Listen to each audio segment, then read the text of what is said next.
I have talked about the decision around renting versus buying a home before, but in this video I want to take a bit of a different angle. The common perception is that if you can purchase a home with a mortgage payment that is equal to or less than what you would otherwise pay in rent, then buying is a good decision. This way of thinking about the rent versus buy decision is extremely flawed. Comparing a mortgage payment to rent is not an apples to apples comparison.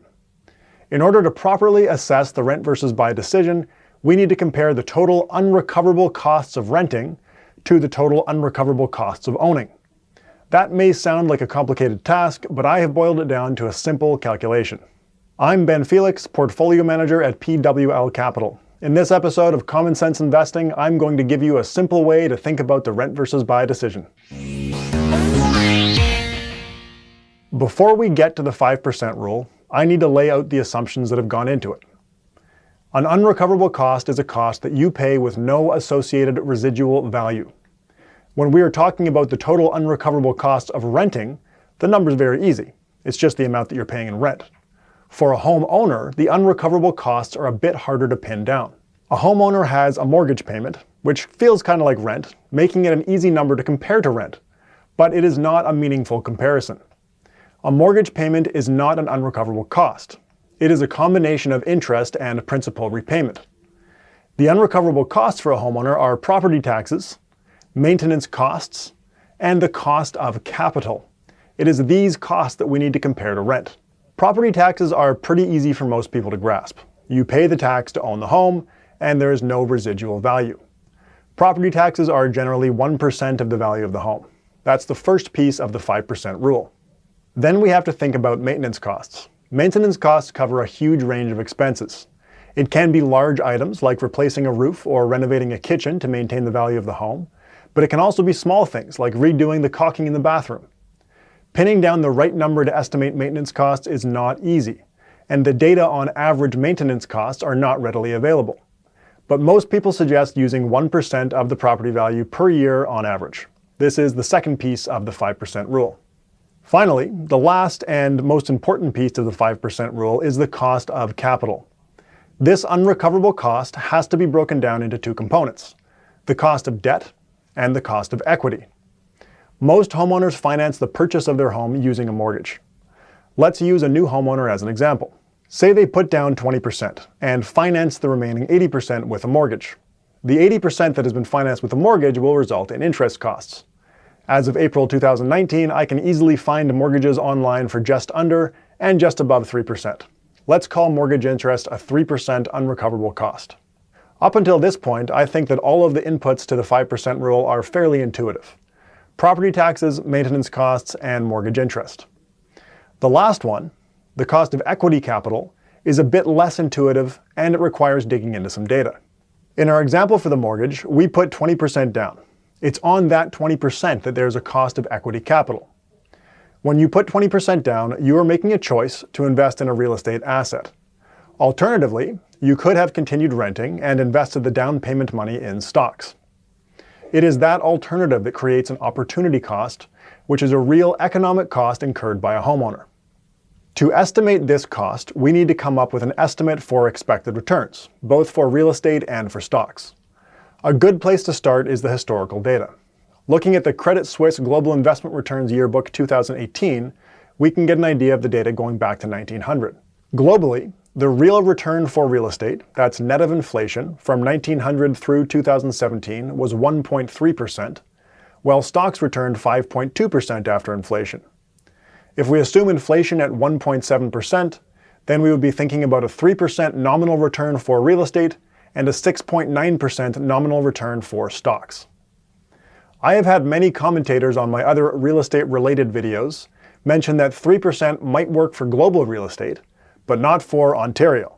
That's way too low for Ontario. It should be closer to 5 or 10%. Let's clear that up right now.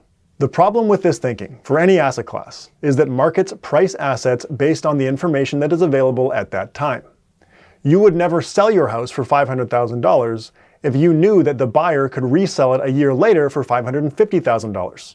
If you knew that, you wouldn't sell for $500,000. We can't assume that high recent historical returns like we've had in Canada will persist forever. That is not a sensible way to make a decision.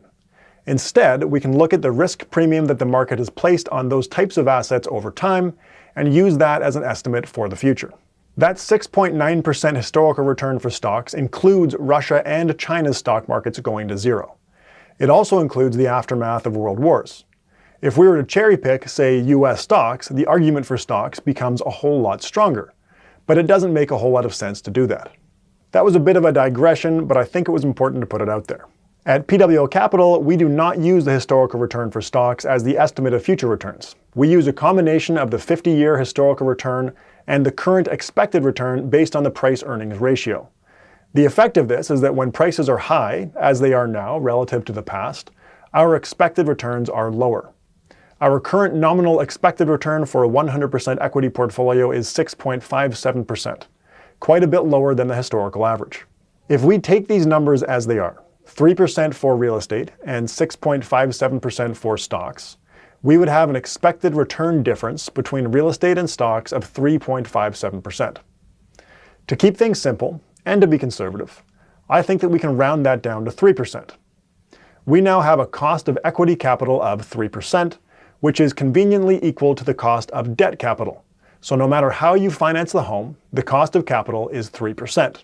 We now have a total of 5% of the value of the home that you would expect to pay in unrecoverable costs. Remember, rent is an unrecoverable cost that is easy to see. Homeowners also have unrecoverable costs, but they are harder to see. The 5% rule can be used to think about the unrecoverable costs of renting and owning on an apples-to-apples basis. I think that this thinking can be used as a quick reference for anyone considering the financial aspect of the rent versus buy decision. Take the value of the home that you were considering, multiply it by 5%, and divide by 12. If you can rent for less than that, then renting is a sensible financial decision. A $500,000 home would be estimated to have $25,000 in annual unrecoverable costs, or $2,083 per month. It goes the other way too. If you find a rental that you love for $3,000 per month, you can take $3,000, multiply by 12, and divide by 5%.